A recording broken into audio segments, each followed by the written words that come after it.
Assalamualaikum warahmatullahi wabarakatuh. Halo semuanya. Hey, hai, hello. Apa kabar teman-teman semuanya? Kembali lagi kita bertemu di video kali ini. Dan sebelumnya aku mau ngucapin selamat tahun baru 2022 untuk teman-teman semuanya. Dan untuk di tahun 2022 ini pastinya banyak banget harapan dan juga impian yang pengen bisa diwujudkan di tahun 2022 ini. Semoga apa yang kalian cita-citakan, semoga apa yang kalian harapkan, entah itu dari sisi kesehatan terutama ya, berharap di tahun 2022 ini kita sudah bisa hidup normal kembali, segala sesuatu aktivitas yang kita lakukan itu tak harus dikacaukan oleh sebuah yang namanya pandemi.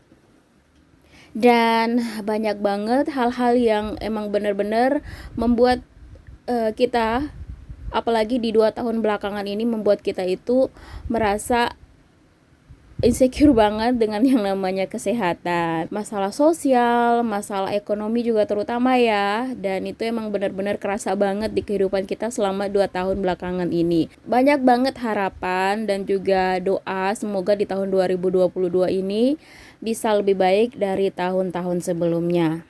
Oke teman-teman, ini adalah video perdana di tahun 2022. Semoga juga nanti aku berharap di channel ini teman-teman bisa temuin informasi yang kalian pengen cari, ilmu-ilmu yang kalian pengen terapkan di kehidupan keseharian teman-teman semuanya ya. Semoga apa yang aku share bermanfaat buat teman-teman semuanya.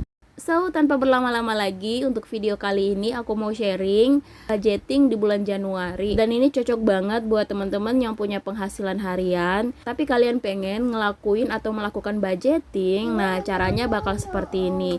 Teman-teman simak terus sampai habis ya video ini, biar teman-teman bisa dapat informasinya secara keseluruhan. Dengan penghasilan yang kita terima harian, jika tidak dikelola dengan baik, itu pasti langsung ludes ya pastinya. Nah, tahu sendiri kan harga kebutuhan dan juga barang itu makin mahal. Nah, biar teman-teman gak bingung cara ngaturnya kayak gimana, di sini di video ini bakal aku kasih caranya ke teman-teman semuanya. Gimana caranya bikin plannernya, seperti orang-orang tuh pada bikin planner yang bulanan kayak gitu, ternyata harian juga bisa dilakukan. Meskipun ini adalah planner untuk mengelola gaji harian, tapi kita memakainya untuk 1 bulan ke depan ya. Dan untuk di halaman finance calendar ini teman-teman bisa menuliskan jadwal pengeluaran atau pendapatan dan juga yang lain-lainnya ya. Kenapa? Karena teman-teman itu gajinya diterima setiap hari. Jadi penting banget untuk buat kalender finance kayak gini. Kalau misalkan teman-teman punya cicilan, misalkan punya tagihan cicilan di tanggal 2, nah teman-teman tulis di sisihan tagihan di tanggal 2. Terus kalau misalkan teman-teman punya sisihan cicilan di tanggal 15 atau di tanggal berapa, teman-teman tulis di sini biar teman-teman tahu tanggal berapa untuk bisa membayar semua cicilan dan juga tagihan kalian. Biar kita tidak lupa dan juga gampang untuk menyisihkan penghasilan untuk membayar tagihan-tagihan tersebut ya. Dan di sini teman-teman ada contohnya, misalkan untuk membayar listrik, BPJS dan juga cicilan-cicilan lainnya. Nah, aku jelasin dulu satu persatu ya. Nah, di halaman inilah yang akan dipakai sehari-hari untuk teman-teman mengelola pendapatan hariannya.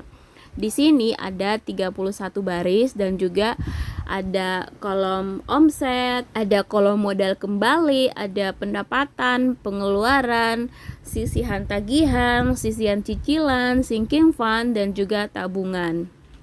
Nah, di sini kita ambil contoh ya. Di sini untuk teman-teman yang penghasilan, kita ambil contoh aja untuk teman-teman yang penghasilannya dari hasil berdagang ya. Tentu ada pendapatan harian dan itu disebut dengan omset ya, teman-teman. Nah, omset tersebut teman-teman harus bagi nih mana yang akan dijadikan modal kembali dan juga yang akan diambil untuk kebutuhan harian atau istilahnya pendapatan. Nah, dari omset itu kita bisa gaji diri kita per harinya berapa. Nah, omset tersebut teman-teman harus bagi gini mana yang akan dijadikan modal kembali dan yang akan diambil untuk kebutuhan harian. Jadi di sini kita tetapkan berapa yang harus diambil dari omset. Contoh nih, misalkan 100.000 dari 100.000 ya. Jadi mau omset kita naik atau omset kita turun, ya tetap ngambilnya 100.000 aja gitu. Dan selisihnya itu kita jadikan dalam modal kembali. Modal kembali ini kita pakai untuk putar kembali usaha dagangan kita.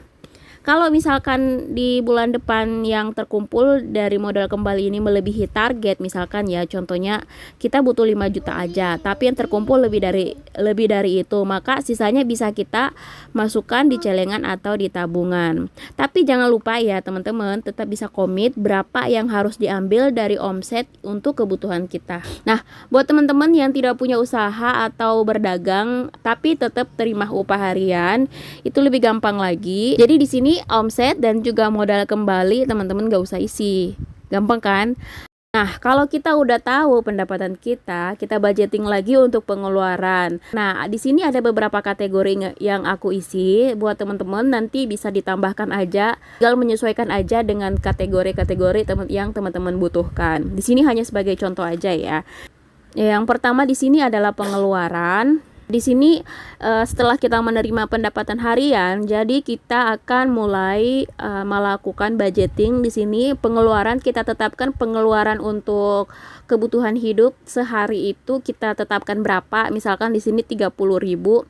Nah, teman-teman bisa sisihkan di sini 30.000 dari hasil pendapatan 100.000. Begitupun dengan sisihan tagihan, sisihan cicilan, dan juga sinking funds yang teman-teman sudah lakukan. Dan yang paling penting jangan lupa sisihkan misalkan 10% aja untuk senantiasa menabung. Terus selanjutnya ada expense tracker. Nah, kenapa kita penting banget untuk melakukan expense tracker? Karena di sini kita bisa meng-tracker, kita bisa melihat kemana aja uang yang kita keluarkan selama ini. Di sini expense trackernya itu adalah untuk pendapatan kita, untuk pengeluaran kita sehari-hari. Misalkan di tanggal 1 kita udah bayar listrik, kita tulis di sini bayar listrik, kategorinya apa, listrik, terus juga totalnya berapa. Terus tanggal 2, tanggal 3, seterusnya seperti itu ya teman-teman. Jadi apapun yang kita keluarkan, apapun sekecil apapun nominal yang kita keluarkan untuk pengeluaran, jadi harus kita catat. Jadi jangan anggap misalkan kita hanya mengeluarkan 500 atau 2000 perak aja untuk jajan anak misalkan gitu, terus kita nggak catat. Nah, itu yang bakal bikin kita bocor alus ya. Kita nggak tahu, tiba-tiba tiap bulan membengkak aja, padahal kita nggak tahu dari hal yang sekecil itu bisa jadi besar kalau kita membiasakannya. Halaman selanjutnya yaitu ada saving tracker. Kenapa kita tulis saving tracker? Karena di sini aku pengen nge-track semua saving atau semua tabungan yang aku punya. Misalkan di sini teman-teman pengen nabung buat apa gitu, buat beli baju gitu, buat beli HP. Jadi teman-teman tulis di sini judulnya apa, terus juga tanggalnya berapa, jumlah setorannya berapa, total jumlahnya berapa. Di sini teman-teman bebas mau bikin berapa lembar untuk saving trackernya, tergantung dari berapa jenis tabungan yang bakal teman-teman simpan atau bakal teman-teman tabung gitu. Lanjut, yang terakhir ada financial review. Nah, financial review ini aku buat itu per bulan. Jadi setiap akhir bulan atau di awal bulan kita bisa melihat pengeluaran kita itu seperti apa. Misalkan di kategori kebutuhan rumah tangga, food atau apa aja di sini. Jadi kita bisa ngelihat. Nanti di financial review ini juga bakal jadi perbandingan antara bulan ini dan juga bulan depan. Kita perlu memperbaikinya di bagian mana gitu. Kita perlu mengurangi misalkan jajan kita di bulan ini mungkin jajannya itu membengkak. Nah, bisa kita lihat dari sini. Insya Allah di bulan depan bakal kita perbaiki lagi itu budgetingnya. Terus juga di sini ada total omset. Kalau misalkan buat teman-teman yang punya usaha gitu ya, ada juga total pendapatan, total pengeluaran selama sebulan, total tabungan kita, dan juga pengeluaran tetap sama pengeluaran tidak tetap. Oke teman-teman, itu adalah contoh daily budgeting buat teman-teman yang punya penghasilan harian. Terserah teman-teman mau pakai caranya seperti apa, mau ditulis aja omset atau pendapatannya secara biasa-biasa aja, nggak usah yang pakai kotak-kotak kayak gini juga boleh, bebas. Yang penting kalian paham, yang penting kalian mengerti dengan apa yang sudah kalian tuliskan. Teman-teman, video aku kali ini aku cukupkan sampai di sini. Terima kasih buat teman-teman yang sudah mau nonton sampai di ujung video.